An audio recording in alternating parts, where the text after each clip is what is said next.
From the heart of the jungle comes a savage cry of victory. This is Tarzan, Lord of the Jungle.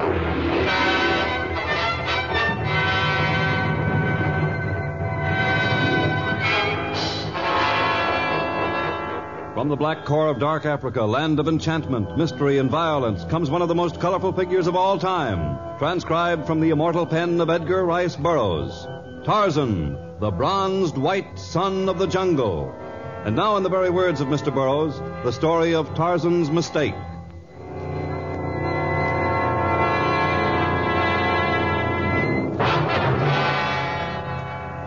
Black cats, 13, walking under ladders, spilling salt, knocking on wood. Maybe the list doesn't include your superstitions, but because people about us believe in these things, we sometimes think that maybe there's something to them. Tarzan had lived among the African natives for many, many years, and the voodoo and the jungle magic he had once scoffed at had become more and more a part of his own beliefs. Now he sat in the small windowless hut of Nadenga, sorceress of the Manobo tribe.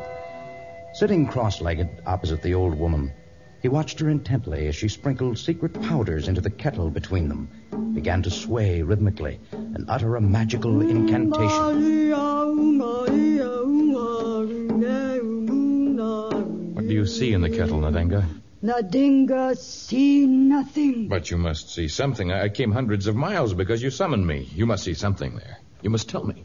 Nadenga try.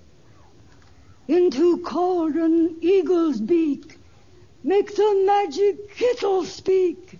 Eye of toad, wing of bat, fur of lion, tooth of cat, claw of panther, claw of mate. Tell us Tarzan's fate. Well, Nadenga? I see now.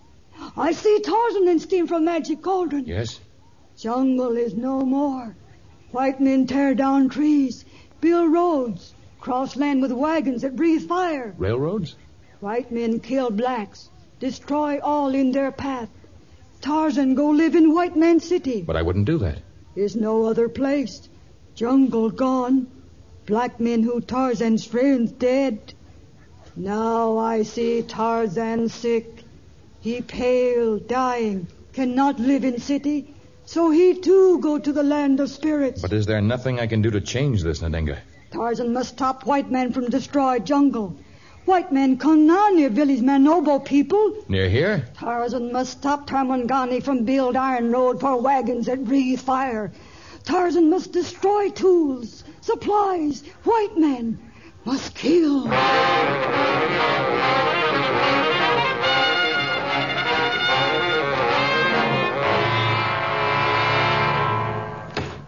Come, Tarzan. Come into Hima.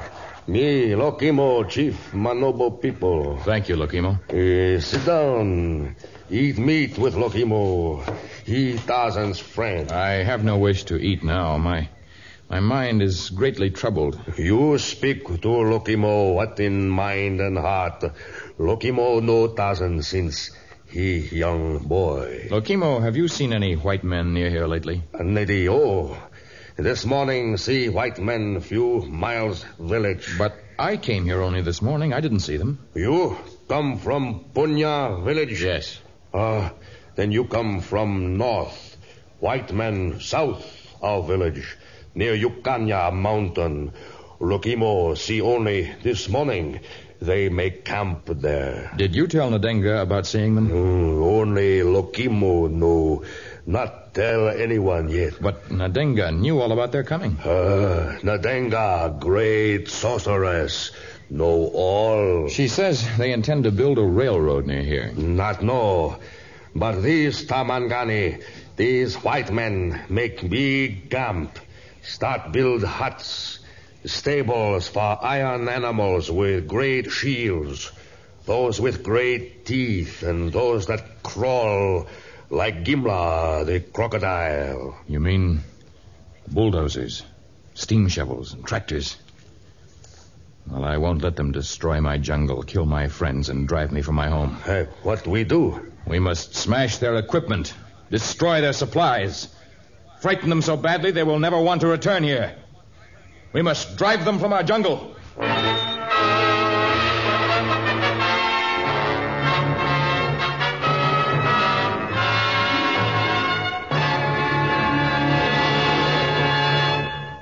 in just a moment we shall learn what happens when Tarzan and the warriors of Manobo attack the camp of the white men.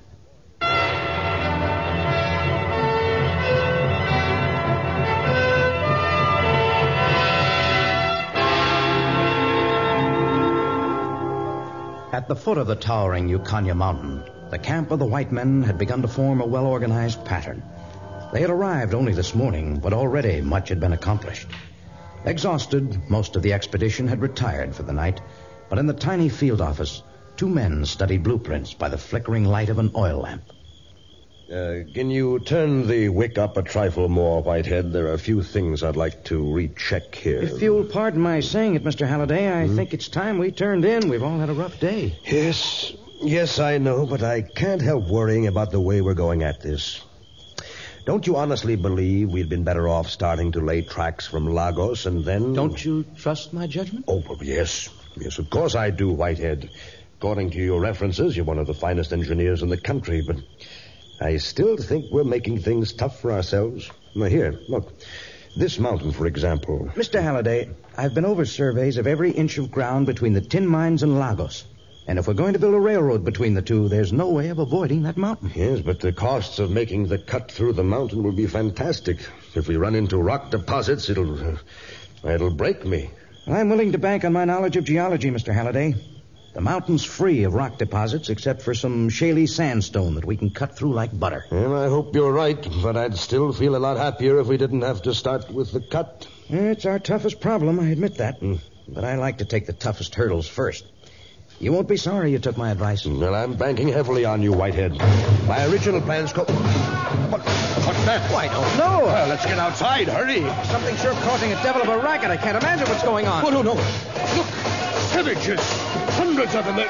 They're smashing our equipment. They're tearing our buildings down. They're ruining everything we've brought here. Better not get too close to them. I'll get our guns. But already the tide of destruction had swept over the camp of the white men. Buildings were smashed into kindling wood. Tractors and bulldozers and steam shovels were rendered useless. Valuable supplies were hacked and shredded beyond recognition. Halliday saw his life savings, his brave investment in Africa's future, fall before the savage onslaught of infuriated blacks, led by a white savage in a leopard skin. Before Whitehead could return with a gun, the natives had finished their job and disappeared into the deep jungle. What was that? I don't know. Some victory cry of the natives or an animal in the distance. It doesn't matter. Nothing matters much now. Well, this is a pretty tough break. One we couldn't look forward to. No, I suppose not.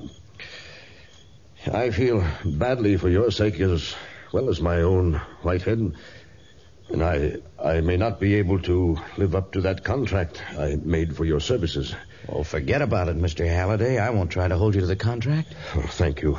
Thank you, boy. I suppose we'll be heading back in the morning. No. No, we won't. I don't know what I'll be able to do, but I'm not giving up my dream of this railroad. If I have to, I'll build it rail by rail and tie by tie with my own hands.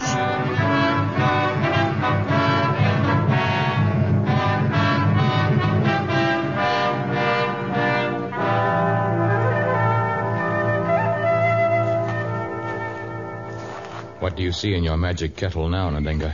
Heart of white men still strong. They not move camp, not leave jungle. They haven't left?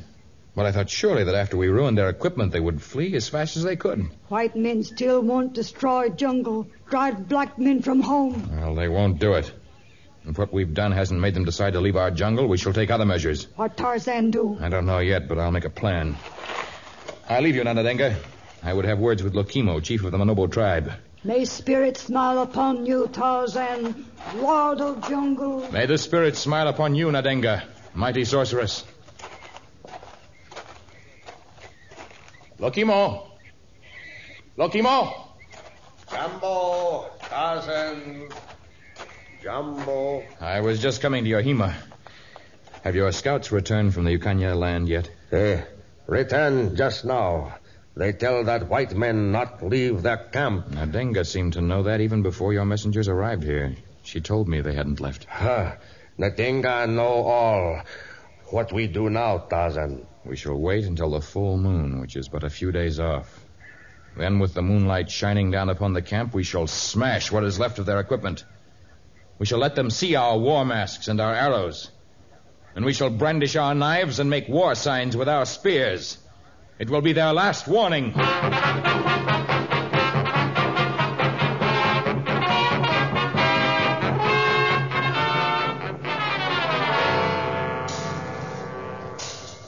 Hello there.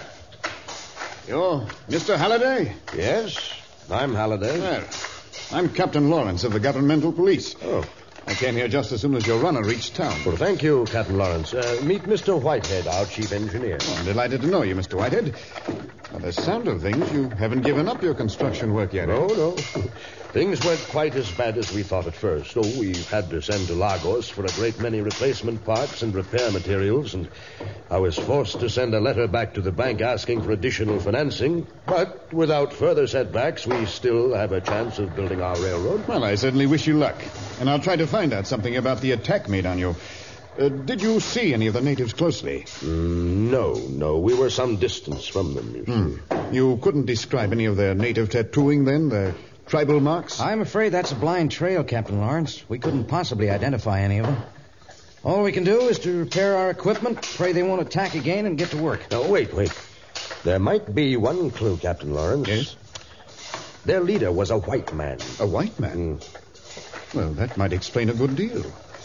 I understand the owners of the tin mines near Curaca aren't anxious to have a railroad servicing their competitors. Well, this man was no tin mine operator. He was a savage. Yeah, I think he may have been the one who gave that unearthly cry as they disappeared. An unearthly cry? No, it's not possible. It couldn't be. What are you talking about, Captain? The cry.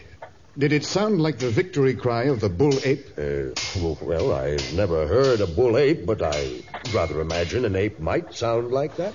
Captain Lawrence, where are you going? Into the jungle to find Tarzan.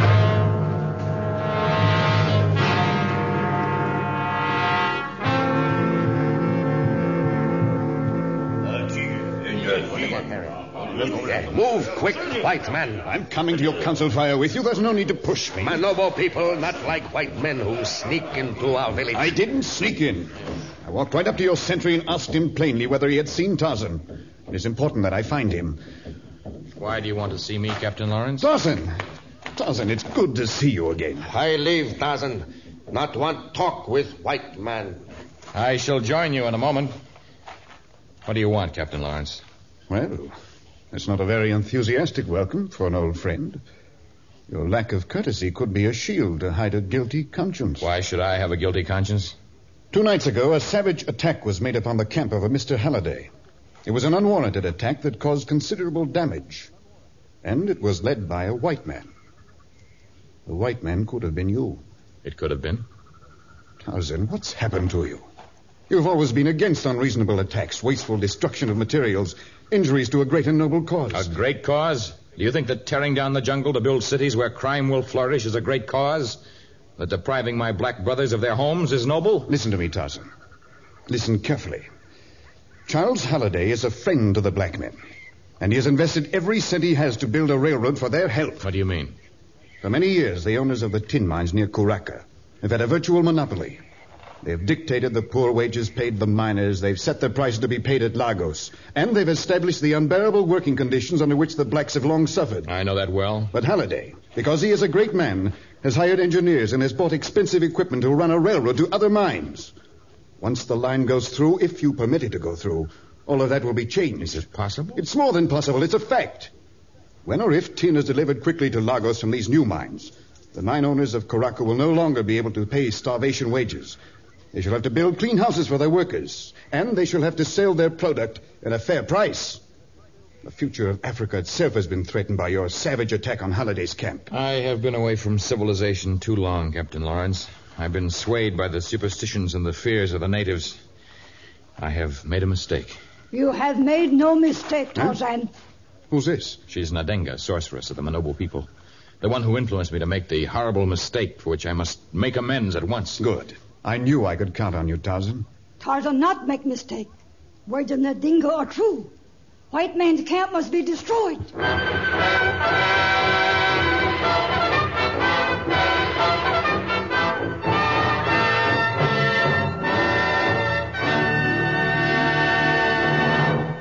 In just a moment, the exciting conclusion of our story of Tarzan's mistake.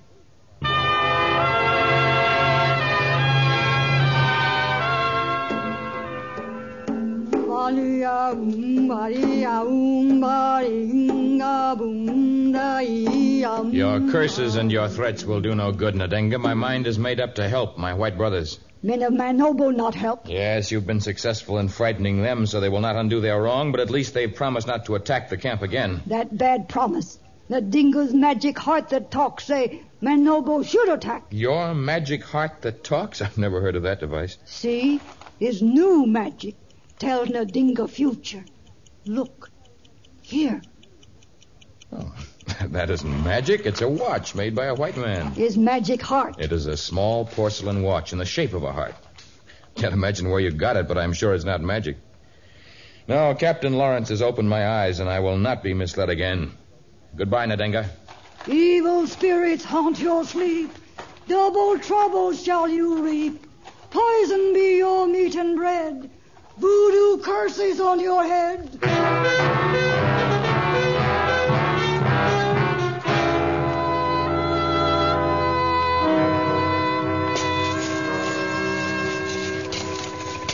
So you found him, huh? Yes, Mr. Halliday, this is Tarzan. Tarzan, this is Mr. Halliday. And Mr. Whitehead is chief engineer. Glad to know you, Tarzan. I'm afraid I can't add my salutation to Whitehead's, Tarzan. No amount of apologies will make up for what you've done. I don't blame you, Mr. Halliday, but I did not intend mere apologies to atone for my crime. Well, we could use a man of your strength on the labor gang, but I have to have men here I can have faith in. If you'll pardon me, Mr. Halliday, I don't believe you're being fair. He's admitted freely that he was the one who led the raid. Let's give him a chance to make it up. I'll have to make this decision, Whitehead. Mr. Halliday, what damage that we did caused you the most inconvenience? The most serious damage, well, I'd hardly term it an inconvenience, was the hacking of the railroad ties. We may not be able to get more, even by the time we're ready for them. I bought the last they had in Lagos. I'm sure they'll come through, Mr. Halliday. And even if they don't, we can use local woods. I am not taking a chance on anything but the best ties. Mr. Halliday, I know of woods in the jungle that are even harder and tougher than those we demolished. I shall make it my personal responsibility to fell the trees and fashion the ties you need. And I still have serious doubts about you, Tarzan, but, well, if you can make good on that promise, I'll be willing to concede that I'm wrong about you.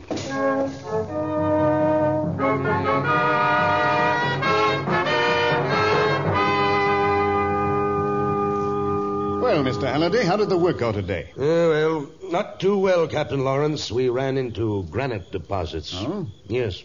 Whitehead was certain there was nothing but shale there. But I just can't understand how he made such a mistake. Well, I guess we're all entitled to one mistake.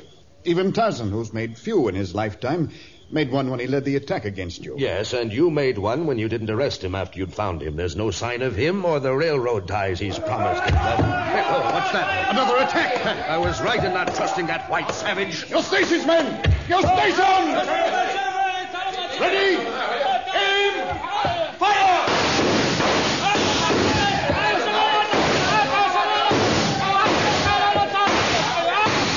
The natives are on the run. Yes, they're giving up. They're retreating into the jungle, all right. Oh, we've killed half a dozen of them. Yes, we have, but look. 3 of our men on the ground with arrows through their hearts. You're Tarzan and his promises. But he didn't lead this attack. And I'll swear on my honor he had nothing to do with it. Hell, if Tarzan wasn't responsible for the attack, at least he has no intention of helping us. For all we know, he's hundreds of miles from here by this time. In one conclusion, Mr. Halliday was 100% correct. Tarzan was hundreds of miles away. At the very moment he was walking down the rubble-strewn main street of Curaca, center of the great tin monopoly. He passed the wretched shacks of the workmen, glanced at the sign over the headquarters of the largest of the mine owners, and then strolled into a small shop that sold trinkets and ornaments. Something in the store's window had caught his eye. May I help you? I noticed a heart-shaped watch in your window. Could you tell me its price? It's £4.6. It's very fine porcelain. There's not another one like it to be had in all of Africa. How can I be sure of that? Why, I myself purchased the watches in Switzerland and brought them here. There was only 2 of that particular design ever made. Good. I'd like 2 of them. Were I to return home with only one, it might cause jealousy. I'm very sorry, but I sold the other one some time ago. Oh, that's too bad. Well, I'll have to think about buying just one. Perhaps I'll be back later. I have some business here in town, right next door. I noticed the sign Weisskopf and Son as I came in. Yes, it is the largest tin mining firm in the entire district. Do you happen to know if Mr. Weisskopf would be in at this hour? Mr. Weisskopf is a very old man. He goes home quite early. Oh, but I didn't say which Mr. Weisskopf. How about the son who's mentioned in the sign? The old man had hopes his son would enter the business when he erected the sign, but the lad had other ideas. Like taking up a profession instead of entering the business? Why are you questioning? And could the profession have been that of engineering? I don't know. What is this all about, And anyway? the other watch, was it to young Mr. Weisskopf that you sold it? That's none of your business. Perhaps not, but I have an inquisitive mind that insists on hearing the answers.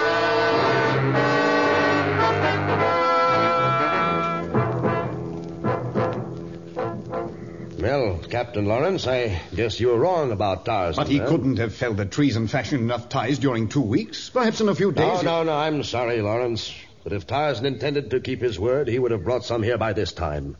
We're ready for them now, and there aren't any to be had in Lagos either. Well, I wish I could make some suggestion. All I can do is to have my men continue to guard your work. At least there haven't been any further raids. What was that? You spoke too soon, Lawrence. Look, hundreds of natives this time. This is the end of us. Like a tide of locusts, the warring blacks swarmed upon the camp. Captain Lawrence's small band fought valiantly. The workmen defended their equipment with picks and shovels as weapons, but they could not withstand the savage attack. And then suddenly from the thicket came a second band of natives, led by Tarzan. They waded into the attacking horde.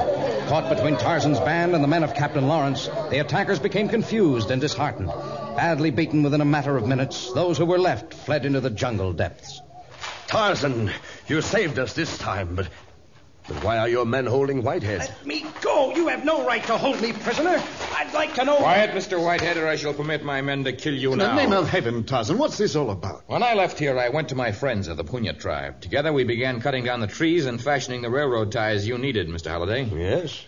But I was troubled by what had taken place here. Not your unfriendly attitude toward me, Mr. Halliday, for that was natural, but by Mr. Whitehead's friendly reception, which was most unnatural. I merely wanted to... I left the cutting of the wood to the Punyas, and I traveled to Karaka. You went to Karaka? And a sign there reminded me of the German language I once studied. I suddenly remembered that the German Weisskopf, translated into English, is Whitehead. Weisskopf and Son. The firm that's tried to block me at every turn. Oh, I can explain, Mr. Halliday. Yes, and I suppose you can explain why you chose pure granite for me to cut through? My men will take care of Mr. Whitehead, alias Weisskopf. Martin, escort our friend back to Lagos for trial. No, I can explain. Come along. It's all a mistake. You see, he bribed a native sorceress with gifts of watches and other trinkets, and she stirred her people and me into opposing you. She shall receive jungle punishment. Well, I've changed my mind about you, Tarzan. But we still face problems. Perhaps I can help with some of them. The Punyas, who defeated the last of the natives Mr. Whitehead recruited, will return and get the ties we dropped when we heard of this latest attack. Wait, you've brought them. And I can also show you an old elephant trail that will make it unnecessary for you to cut through the balance of the Ukanya Mountain. So there is an easy way? There is no easy way to cross any part of Africa, but it should be easier than making the cut. The men of Punya and I will help you build your railroad. And you will help me erase my great mistake.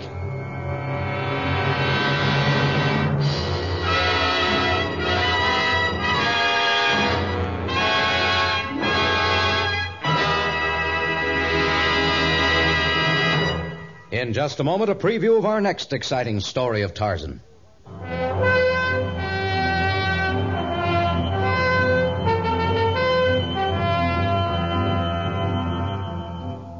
In later years, Tarzan was destined to question whether his strange experiences in the mystic land ever really happened at all.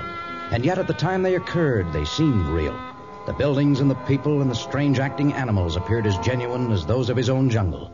But one can be sure of nothing except that death has small wings, which is the title of our next story of Tarzan. Tarzan, a transcribed creation of the famous Edgar Rice Burroughs, is produced by Walter White, Jr., prepared for radio by Bud Lesser, with original music by Albert Glasser. This is a Commodore production.